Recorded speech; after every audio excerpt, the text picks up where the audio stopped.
بسم اللہ الرحمن الرحیم۔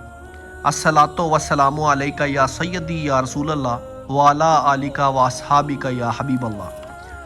آج کا جو موضوع ہے وہ ہے رسول اکرم صلی اللہ علیہ وآلہ وسلم کا نسب شریف۔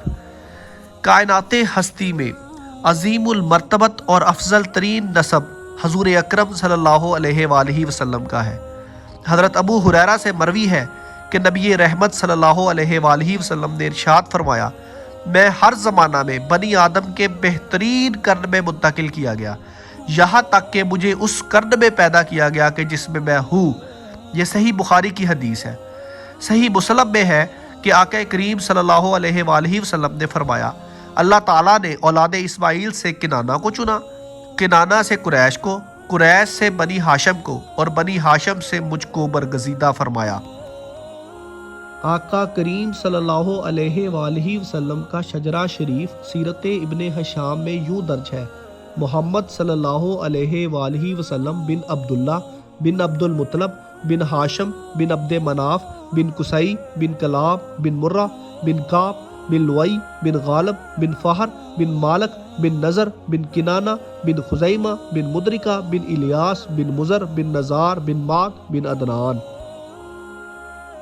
تمام مورخین، سیرت نگار اور محدثین اعظام کے نزدیک یہ شجرہ متفق علیہ ہے، کسی نے بھی اس میں کوئی اختلاف نہیں کیا۔ عدنان سے آگے اختلاف ہے، جیسا کہ حضرت ابن عباس سے منقول ہے کہ نبی رحمت صلی اللہ علیہ وآلہ وسلم جب اپنا نسب بیان فرماتے تو معد بن عدنان سے تجاوز نہ فرماتے، بلکہ اس جگہ ٹھہر جاتے اور فرماتے، نسب بیان کرنے والوں نے جھوٹ ملا رکھا ہے۔ مولا علی شیر خدا حیدر کرار سے مروی ہے کہ حضور اکرم صلی اللہ علیہ وآلہ وسلم نے ارشاد فرمایا، میرے آباء و اجداد نکاح سے پیدا ہوئے ہیں، صفائے جاہلیت سے نہیں۔ حضرت آدم تک میرے آباء و اجداد میں کوئی اس برائی کے قریب نہیں گیا۔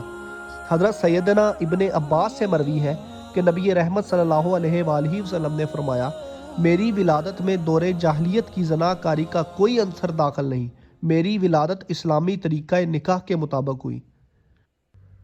نور مصطفیٰ صلی اللہ علیہ وآلہ وسلم ہمیشہ اصلاب طیبہ سے ارحام طاہرہ کی طرف منتقل ہوتا رہا، یہاں تک کہ بی بی آمنہ پاک کے ہاں آپ کی ولادت باسعادت ہو گئی۔